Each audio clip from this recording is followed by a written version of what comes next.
धन्यवाद सभापति महोदय, आपने मुझे चर्चा में भाग लेने का अवसर प्रदान किया।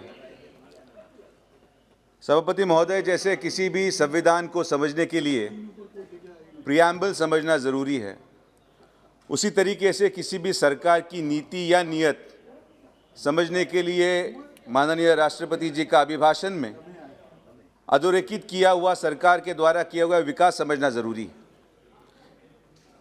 हमारे देश के पंतप्रधान श्री नरेंद्र मोदी जी और इनकी जो विकास की गति है, अगर इसको बयां किया जाए तो वैसे हमारे भारतीय जनता पार्टी के 303 सांसद हैं, और अगर हर किसी को एक पूरा दिन दिया जाए तो भी हम उनकी विकास गाथा को बयां नहीं कर पाएंगे। और आप मुझे सिर्फ 15 मिनट दिए हुए, तो कोशिश करूंगा 15 मिनट में उस विकास गाथा को बयां करने के। 15 मिनट टाइम है जी।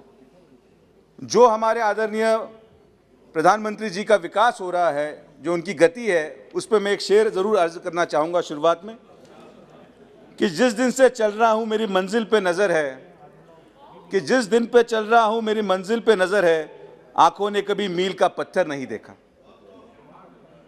इस तरीके से जो हमारा काम पिछले 7 साल में NDA 1 NDA 2 आदरणीय प्रधानमंत्री नरेंद्र मोदी जी के नेतृत्व में हो रहा है, मुझे दुख हो रहा है ये कहते हुए कि हमारे जो विपक्ष के साथी हैं और खास करके हमारे महाविकास आघाड़ी के जो नेतागण हैं, सांसद हैं, या तो उनको वो विकास दिख नहीं रहा है, या वो विकास देखना नहीं चाह रहे हैं, या फिर उनके अंदर की मन की बात बाहर नहीं निकल पा रही।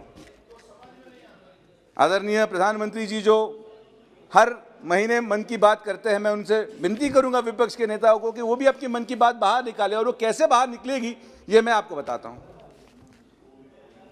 प्रधानमंत्री जी के नेतृत्व में हमारे राष्ट्रीय विकास मंत्री नितिन जी गडकरी ने महाराष्ट्र में पिछले 1 साल में विविध प्रकल्पों का भूमि पूजन किया और उद्घाटन किया। आप इस 1 साल के भूमि पूजन और उद्घाटन का कोई भी वीडियो अगर निकालेंगे सभापति महोदय, तो उसकी पहली रो में जो चेयर्स पे विराजमान हैं वो सारे हमारे महाविकास आघाड़ी के मंत्रीगण और महाविकास आघाड़ी के सांसद सदस्य आपको देखते हुए मिलेंगे।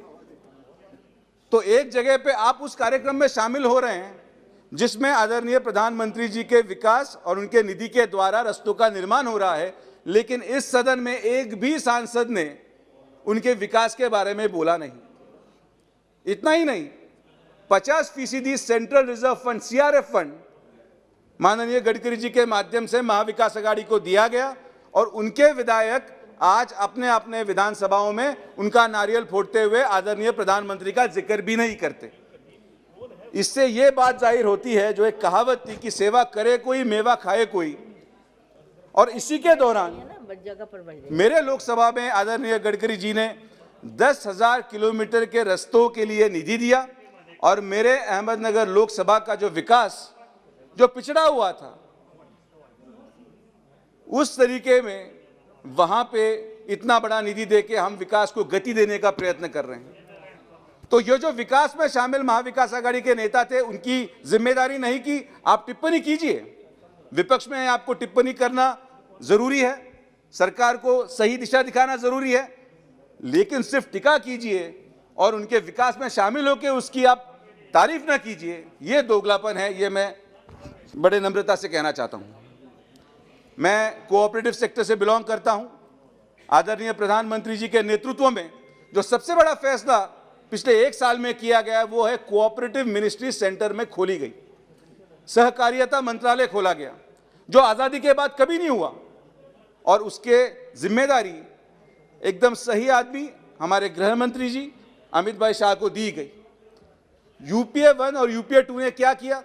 कल उनके नेता बोल रहे थे कि स्टार्टअप इंडिया क्या है, आत्मनिर्भर भारत क्या है, तो मैं उनको समझाना चाहता हूं कि स्टार्टअप इंडिया, आत्मनिर्भर भारत, एंटरप्रेन्योरशिप, फार्मर एम्पावरमेंट, ये चालू ही कोऑपरेटिव से हुआ है। और मुझे इस बात का सौभाग्य प्राप्त हुआ कि मैं एक ऐसे परिवार में पैदा हुआ, मेरे ग्रेट ग्रैंडफादर कैलाशवासी पद्मश्री विट्ठलराव विखे पाटिल जी ने एशिया की पहली कोऑपरेटिव शुगर फैक्ट्री खोली और कोऑपरेटिव मूवमेंट शुरू किया। तो ये स्टार्टअप इंडिया उनको दिख नहीं पाया, क्योंकि UPA 1 और UPA 2 के सरकार ने महाराष्ट्र में हर कोऑपरेटिव शुगर फैक्ट्री को किसानों की FRP देने के लिए सिर्फ शुगर फैक्ट्रीज को कर्जा लेने पे मजबूर किया कि आप कर्जा लीजिए, एफआरपी दीजिए, कर्जा लीजिए, एफआरपी दीजिए। और इसके माध्यम से 10 सालों का इनका कार्यकाल में इन्होंने सारी कोऑपरेटिव शुगर फैक्ट्री जो महाराष्ट्र में स्थित थी उनको बंद की। और आज महाविकास आघाड़ी सरकार के 70% मिनिस्टर्स ने इन्हीं बंद पड़े कोऑपरेटिव शुगर फैक्ट्रीज को बहुत कम दामों में खरीदा और आज वो उसके मालिक बने बैठे हैं। ये इनका सेक्युलरिज्म है। 3 है और तीनों कोऑपरेटिव हैं, तीनों कोऑपरेटिव हैं दादा, तीनों कोऑपरेटिव हैं, प्राइवेट नहीं है। उस पर मैं आता हूं। हमारी सरकार ने क्या किया? हमारी सरकार ने शुगर इंडस्ट्री रेवोल्यूशनाइज की। एक्सपोर्ट सब्सिडी 2020-21 में 3,580 करोड़ का एक्सपोर्ट सब्सिडी दिया। एमएसपी को फिक्स किया, 3100 रुपए में एमएसपी को फिक्स किया गया। शुगर सेल में कोटा सिस्टम बनाया गया जिससे शुगर प्राइस स्टेबलाइज हो।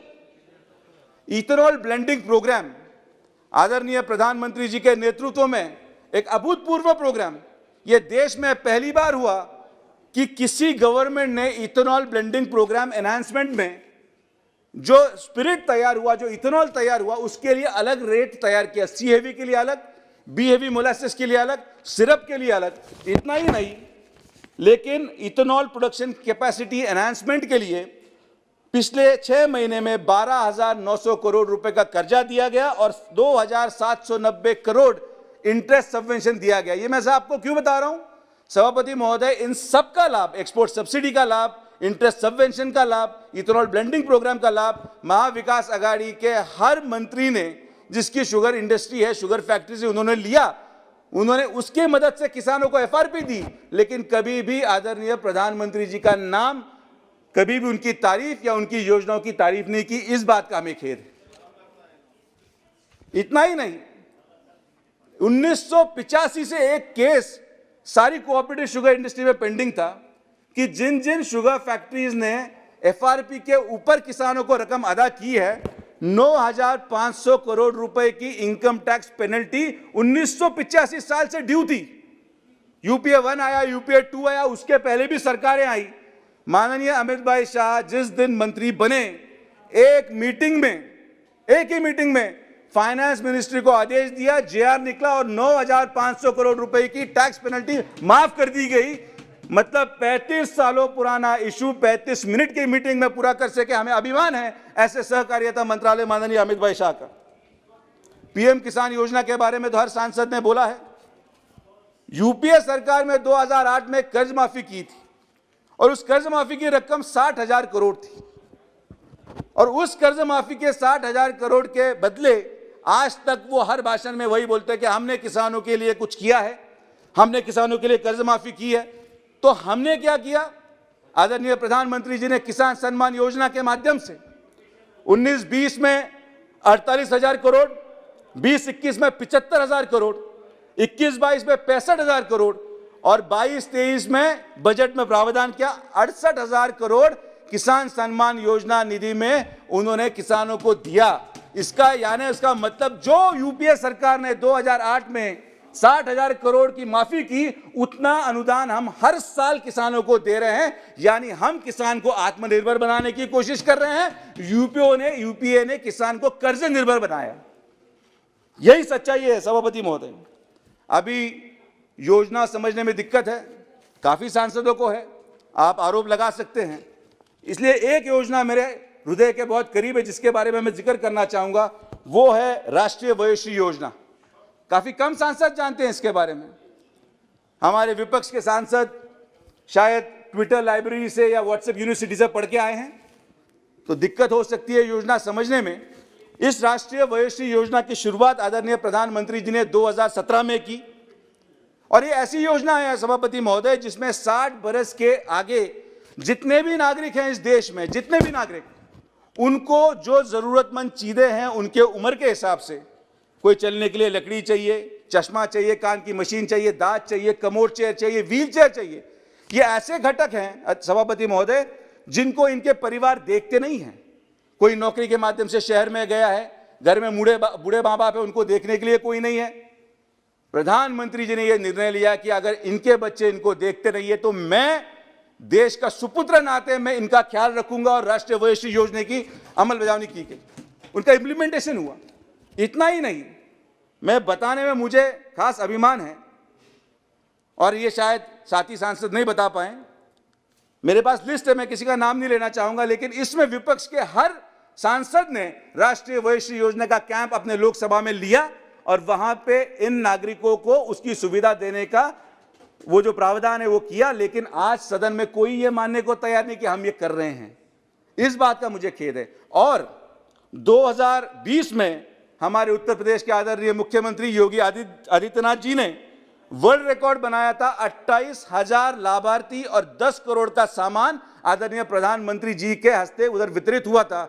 मुझे बताते हुए अभिमान हो रहा है कि पिछले नवंबर 2021 में मैंने अपने अहमदनगर लोकसभा में Guinness book of world record बनाया। इस राष्ट्रीय वयोश्री योजना में 40,000 लाभार्थी और 40 करोड़ का सामान हम अगले महीने आदरणीय प्रधानमंत्री जी के हाथ से वितरित करने वाले हैं। कितनी बड़ी योजना है, लेकिन योजना के लिए पढ़ना पड़ता है, उसको मेहनत करनी पड़ती है। सिर्फ टीका करने से तो काम होगा नहीं। अब मैं अगर अपने भाषण में महाविकास आघाड़ी गवर्नमेंट जो बहुत अच्छा काम कर रही है उसके बारे में ना बोलूं तो मेरा भाषण पूरा नहीं हो सकता। तो मैं 4-5 मुद्दे जरूर रखूंगा। सभापति महोदय, थोड़ा सा मुझे टाइम दीजिएगा। पेट्रोल और डीजल की कीमतों पर महाविकास आघाड़ी सरकार ने आंदोलन किया। पेट्रोल की कीमतें बढ़ी हैं, डीजल की कीमतें बढ़ी हैं, लेकिन जिस दिन सेंट्रल गवर्नमेंट ने सेंट्रल एक्साइज पेट्रोल पे 5 रुपए और डीजल पे 10 रुपए कम किए, उस दिन अपेक्षित था कि राज्य सरकार भी उसमें अपना कंट्रीब्यूशन लगाए। लेकिन राज्य सरकार ने 1 रुपए भी वैट माफ नहीं किया। उसके बदले में एक बहुत बढ़िया निर्णय हुआ जो देश में शायद किसी राज्य ने नहीं किया, लेकिन हमारे महाराष्ट्र में महाविकास आघाड़ी सरकार ने किया। हमने भाई पेट्रोल का वैट कम नहीं किया, लेकिन हमने दारू की एक्साइज ड्यूटी कम कर दी। आप जब ट्रैफिक में जाते हैं, ट्रैफिक में घूमते हैं, एक बस में स्लोगन दिखता है सभापति महोदय, नो वाइन नहीं, अल्कोहल, वोडका, विस्की। अभी जो पीते हैं उनको ब्रांड पता रहेगा, मैं तो भाई दूध पीने वाला इंसान हूं, तो बाद में बाहर बता दीजिएगा क्या है। तो रेट कम हो गया। आप जब ट्रैफिक हवलदार देखते हैं तो वहां लिखा रहता है डोंट ड्रिंक एंड ड्राइव, लेकिन हमारे महाराष्ट्र महाविकास आघाड़ी सरकार ने स्लोगन ही बदल दिया, ड्रिंक बट डोंट ड्राइव। हमने दारू सस्ती कर दी, पेट्रोल महंगा रखा है, तो ड्रिंक एंड डोंट ड्राइव। और अभी तो नई शुरुआत हुई है, ये किसी साथी सांसद ने कहा वाइन इज नॉट लिकर, ये तो नया संशोधन है भाई, अभी पी के देखना पड़ेगा कि भाई उसमें कुछ है भी कि नहीं। लेकिन मेरा यह मानना है कि वाइन अब किराने दुकान पे मिलाने का निर्णय महाराष्ट्र के महाविकास आघाड़ी सरकार ने किया। इसकी वजह मैं बताता हूं कि क्यों इस तरीके का निर्णय महाविकास आघाड़ी सरकार करती है। भाई दारू सस्ता कर रहे हैं, वाइन को अल्कोहल नहीं बोल रहे, तो वाइन के पीछे जो लेबल लगा है उसमें तो अल्कोहल परसेंटेज लिखा हुआ है। या तो उस कंपनी पे केस कर दो या फिर सरकार पे केस कीजिए। लेकिन ये इस वजह से कर रहे हैं कि महाविकास आघाड़ी सरकार चाहती है कि हमारे सारे नागरिक महाराष्ट्र में नशे में रहे, जनता नशे में रहे, ताकि जनता इनके किए हुए पाप देख नहीं सकते, इनके किए हुए ट्रांसफर की धांधली नहीं देख सकते। लेकिन मैं आपको विश्वास से बताता हूं कि इनका सत्ता का नशा ये जनता आने वाले वक्त में उतारेगी और वापस वहां महाराष्ट्र में भारतीय जनता पार्टी की सरकार आने वाली है। यूटिलाइजेशन ऑफ फंड्स इन ग्राम पंचायत, ये तो बड़ी खूबसूरत चीज है और मेरी हर बात झुटलाई जाएगी, लेकिन मैं एविडेंस के साथ बोल सकता हूं। 14th finance commission central government की फाइनेंस मिनिस्ट्री से मिलता है ग्राम पंचायतों को, लोकल बॉडीज को विकास करने के लिए, उनके गांवों का विकास करने के लिए। इस पे अधिकार है सरपंच का, ग्राम पंचायत सदस्य का। लेकिन हमारी महाराष्ट्र की महाविकास आघाड़ी सरकार ने क्या किया, उन्होंने एक चीज बड़ी खूबसूरत की कि जो 14th फाइनेंस कमीशन का फंड है जिससे ग्राम पंचायत अपना विकास करती है, उसका ब्याज का पैसा अपने पास ले लिया, जिसको उनकी कोई अथॉरिटी नहीं है, इलीगली लिया। और उस ब्याज के पैसे से जो सेंट्रल गवर्नमेंट के माध्यम से दिया गया था, उस ब्याज के पैसे से एम्बुलेंस खरीद के बांट रहे और फोटो खिंचा रहे हैं। फ्रीडम ऑफ स्पीच और एक्सप्रेशन, कल मेरे साथी सांसद ने बोला फ्रीडम ऑफ स्पीच और एक्सप्रेशन नहीं रहा देश में, लेकिन यह बढ़िया कमाल का फ्रीडम ऑफ स्पीच और एक्सप्रेशन है कि आप महाराष्ट्र के कांग्रेस के अध्यक्ष मोदी जी को गाली दे, उनको गुंडा बोले, उन पे कोई गुनाह नहीं होता। लेकिन महाराष्ट्र के केंद्रीय मंत्री जी ने सीएम साहब को कुछ बोल दिया तो उनको अरेस्ट भी कर लिया, उन पे केस भी चल रहा। बहुत बढ़िया फ्रीडम ऑफ एक्सप्रेशन महाराष्ट्र में है। मैं तो जानता हूं आपने गिरेबान पे पहले झांक के देखिए, किसी पे आरोप करने से पहले। प्रधानमंत्री आवास योजना अर्बन, ये तो भ्रष्टाचार की कुंडली है विद एविडेंस। प्रधानमंत्री आवास योजना अर्बन में डीबीटी नहीं होता है, डायरेक्ट बेनिफिशियरी ट्रांसफर नहीं होता है, लेकिन यह मैं विद प्रूफ बोल सकता हूं और मैं रिकॉर्ड पे हाउसिंग मिनिस्ट्री को भी लिख चुका हूं कि अगर सेंट्रल गवर्नमेंट का उनका हिस्सा 50 करोड़ या सेंटर से निकलता है किसी डिस्ट्रिक्ट को, वो जाता है ट्रेजरी में महाराष्ट्र में, उस 50 करोड़ का ट्रेजरी में से 30 करोड़ माड़ा को जाता है और माड़ा उस 30 करोड़ में से 15 करोड़ ही डिस्ट्रिक्ट को देता है। इस पैसे की अफरा तफर में यह पैसा कहां यूटिलाइज हो रहा है, यह आज तक केंद्र के 1000 बार पूछने के बाद भी महाराष्ट्र सरकार इसका जवाब नहीं दे पाई। मैं कंक्लूड करना चाहूंगा 2 मिनट और, कि हमारे विजनरी पीएम आदरणीय प्रधानमंत्री जी के जो स्लोगन्स हैं, जैसे हम पहले कहते थे कि बटर यानी अमूल, पानी यानी बिस्लरी, ठंडा यानी कोको कोला, उसी तरीके से उनका दूरदृष्टि और जन सामान्य मानस से कोई कांटेक्ट है। हम उनकी योजनाओं को स्लोगन के रूप में आज आम घर का नागरिक भी जानता है। हेल्थ इंश्योरेंस यानी आयुष्मान भारत, कनेक्टिविटी यानी डिजिटल इंडिया, क्लीनलीनेस यानी स्वच्छ भारत और एलपीजी यानी उज्ज्वला, और ऐसे बहुत सारे स्लोगन्स हैं, आप इसका बयान कर सकते हैं। आप एक डिज्नी हॉटस्टार पे एक सीरियल है ma'am, special ops 1.5, 2 minutes, special of 1.5, 1 minute चलिए। मैं पैट्रियोटिक होने से वहां देखता हूं, वहां एक बहुत खूबसूरत डायलॉग है आखिरी एपिसोड में कि the less competent should not जज द मोर कॉम्पिटेंट, और यही यहां पे हो रहा है मैम। और इसलिए अंत में मैं एक शेर के माध्यम से अपने स्पीच को पूर्ण विराम दूंगा, जो कि मैं आज इतना कुछ बोल चुका हूं कि मुझको तमीज की सीख देने वाले मैंने तेरे मुंह में कई जुबां देखा है, मुझको तमीज की सीख देने वाले मैंने तेरे मुंह में कई जुबां देखा है, और तू इतना दिखावा भी न कर अपनी झूठी ईमानदारी का, मैंने कुछ कहने से पहले अपने गिरेबान में झांक के देखा है। धन्यवाद।